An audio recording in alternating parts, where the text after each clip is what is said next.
Pepe, vamos a hacer un pequeño alto, pero te dejo avanzar una pregunta. Estas similitudes, si existían entre el general Pinochet y el generalísimo Francisco Franco, para la vuelta de un pequeño comercial. Ya volvemos en Historia Libre y Banderas conversando con José Díaz Nieva.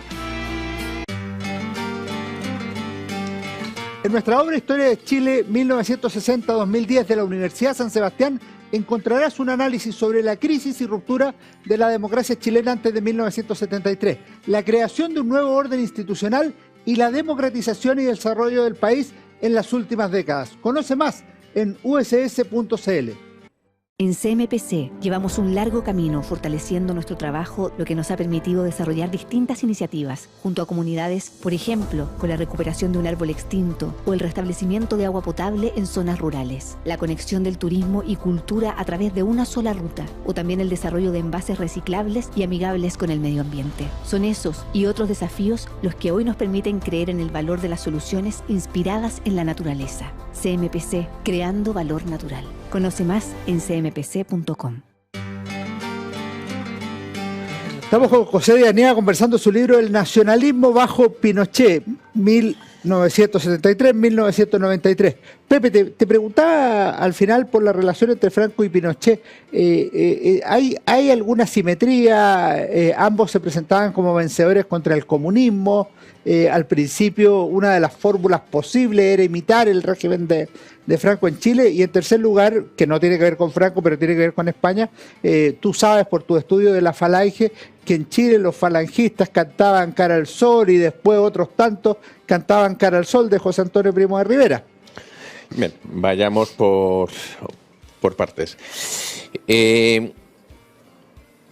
Relación gobierno militar español, gobierno militar chileno. Es decir, yo creo que hay algún estudio reciente que han estudiado parcialmente el tema de la mujer, de la sección femenina versus CEMA, o bien el Frente Nacional de la Juventud con el Frente de Juventudes en España, intentando buscar las similitudes.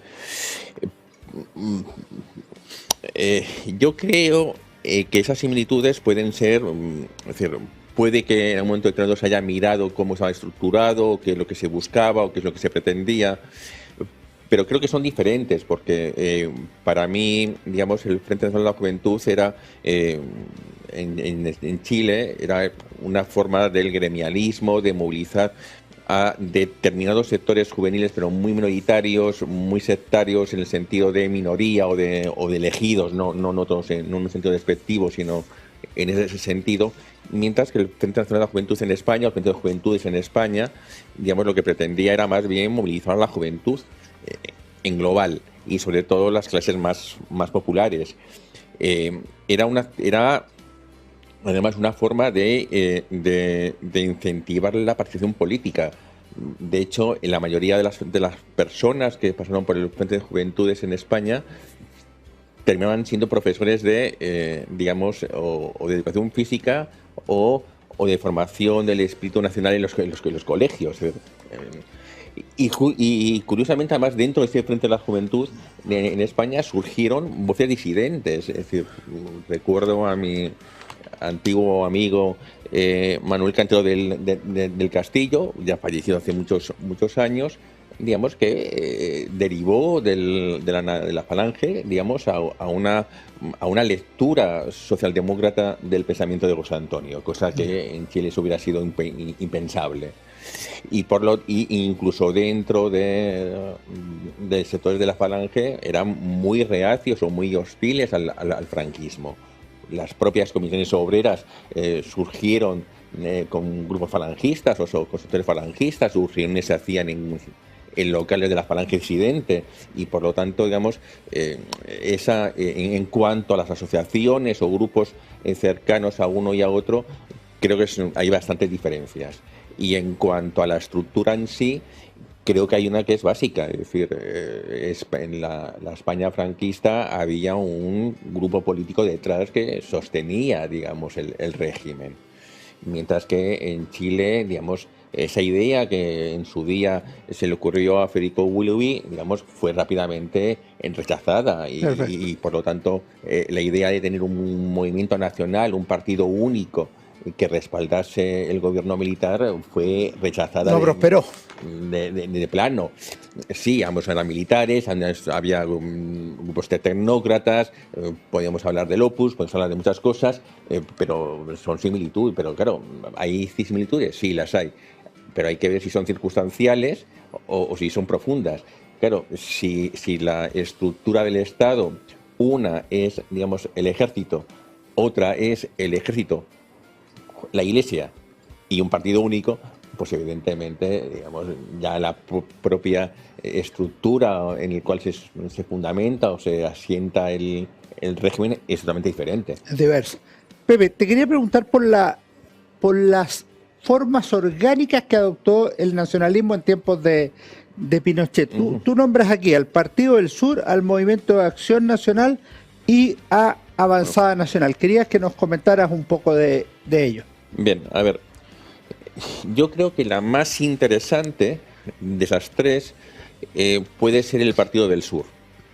Digo que era la más interesante porque es la única que tuvo una proyección, aunque sea muy reducida, a Temuco, la Araucanía y a la novena región, pero, digamos, de hecho intentó tener representación parlamentaria, tuvieron algunos concejales y alcaldes en la zona, tuvo una votación, digamos, importante, aunque sea mínima. A nivel local. A nivel local.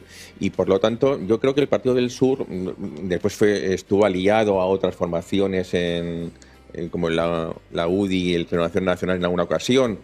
Y por lo tanto, yo creo que, digamos, el Partido del Sur, siendo un partido local que ve los problemas locales, evidentemente, de la novena región, es una manera, digamos, es la única formación que tuvo una cierta proyección, digamos, por así decirlo. En sus orígenes, además, el Partido del Sur estuvo muy vinculado, ya que hemos hablado antes de España, digamos, cuando se crea Viento del Sur como organización previa al Partido del Sur, justamente con la Falange Española, con sectores de alguna Falange Española. De hecho, hubo un líder de la Falange Española, Diego Márquez Zorrillo, que estuvo en una reunión política en Pucón en los años 90 y Eduardo Díaz presentó su libro Viento del Sur en un local de la... Eduardo Díaz Herrera, el líder del Partido del Sur. Presentó un libro suyo, Viento del Sur, en un local de la Falange Española. Por lo tanto, ya más él siempre se considera falangista y cosas por el estilo. Y por lo tanto, yo creo que a nivel local, insisto, a nivel local creo que es una estructura digna de estudiar. Y además creo que es el único partido regional realmente que ha existido en Chile. Más allá de lo que diga la ley o la Constitución en cuanto a la estructura. Claro, por lo otro una Constitución por región contigua, ¿no? No, pero aquí es una cuestión mucho más nacida de la realidad social de una región concreta, no por la estructura de tres regiones consecutivas para tener un partido o no. Y por lo tanto, en eso creo que merece la pena detenerse brevemente en su accionar y en su funcionamiento. Y respecto a Acción Nacional y Avanzada Nacional, porque Avanzada Nacional fue objetivamente el más conocido de todos. Sí, pero es más interesante Acción Nacional porque Acción Nacional era, digamos, el grupo de todos los grupos nacionalistas o de algunas unidades nacionalistas que se agrupan en torno a un proyecto nacional conservador, pero, digamos, pero ahí, claro, el problema era tal vez que había como muchas cabezas y poca base. Claro, muchos generales y poca tropa.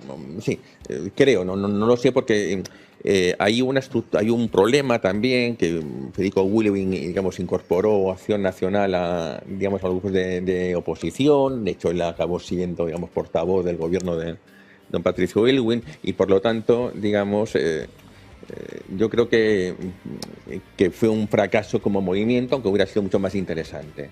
Y después está el Avanzada Nacional, que sí logró tener, digamos, aparentemente o atraer a varias miles de personas a sus actos o a sus manifestaciones, Pero yo creo que le ocurrió lo contrario, es decir, podía tener mucha gente, o mucha gente se sintió atraída por Avanzada Nacional, pero tenía tal vez, pocos líderes que pudieran llevarlo a cabo. Me parece que había ahí más pinochetismo que nacionalismo. Sí, había más pinochetismo que nacionalismo, y sobre todo, había personas vinculadas a ciertos servicios de inteligencia del país, que de cara sobre todo a una transición pues no era lo más ideal como para que encabezaran un movimiento post gobierno militar. En eso que dices en un sector está muchos líderes y poco pueblo, por decirlo, sí, y en el otro mayor masividad y pocos líderes. A mí me parece que uno de los problemas fundamentales del nacionalismo en la década del 80, ya es mi visión histórica lo que voy a plantear, es el desacople que hay entre el nacionalismo existente, orgánico, Acción Nacional, el Partido del Sur, Avanzada Nacional, y el máximo líder del nacionalismo objetivamente, que es Pablo Rodríguez Gress, que no circula en los partidos nacionalistas, sino que es profesor en la Universidad de Chile, tiene unos pequeños núcleos, él, pero muy pequeños, no confía o no participa de los partidos nacionalistas y a lo más va a algunos foros por ahí. Pre-1989, que ya lo veremos. Bien, Pablo Rodríguez y está en Acción Nacional, intenta, que Acción Nacional es uno de los tres firmantes o de los tres líderes importantes de Acción Nacional, junto con Federico Willoughby y Gastón Acuña.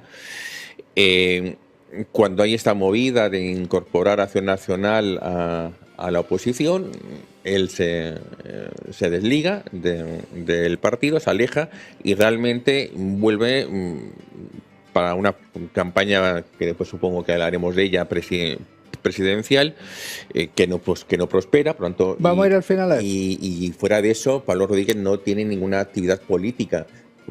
Incluso antes, yo creo que Pablo Rodríguez del año 73 no tiene ninguna presión política. No. Se habla de él como futuro ministro de Justicia, pero como se podía haber dicho que hubiera sido embajador en España. Es decir, no hay nada realmente, que fundamente esos comentarios, más allá de los rumores del momento, o que asista o no asista a un almuerzo en la Moneda, y sobre todo porque no creo que el grupo importante del gobierno, que era justamente el gremialismo, lo hubiera, dado cabida en el gobierno, y mucho menos en un ministerio como puede ser el de Justicia, ¿no? O sea, y por lo tanto... Ahora, si tú miras la tesis de Pablo Rodríguez en el mito de la democracia en Chile, es que en Chile nunca ha habido verdadera democracia. Es una tesis que en alguna medida sería similar a la de cierta izquierda que denunciaba que había una democracia formal o burguesa, pero por otras vías, porque alguien secuestraba el poder, como los partidos políticos. Y por otro lado, se sumaba la crítica del propio régimen militar contra el partidismo y la debilidad de la democracia antes de 1973. Y por otro lado, Pablo Rodríguez, en el mito de la democracia en Chile 2, que es una revolución pendiente,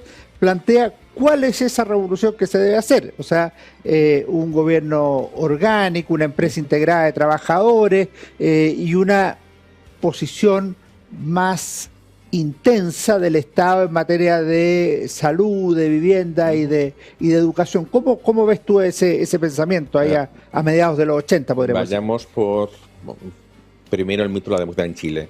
Es decir, el mito de la democracia en Chile, el decir que Chile no fue un sistema democrático, claro, había que partir por la base que es la democracia en primer lugar. Primer punto. Segundo punto, algunas de las cuestiones que Pablo Rodríguez dice en ese libro no son tampoco suyas, porque ya están en otros libros, como el de Julio Geise. Por lo tanto, es algo ya conocido, no es tal vez expuesto de otra forma o con otro énfasis. Evidentemente no estoy diciendo que sea un plagio ni nada por el estilo, pero evidentemente es algo ya que... No es una tesis original. No es una tesis totalmente original. Puede que sí la forma de manifestarlo o cómo lo cuenta, ¿no?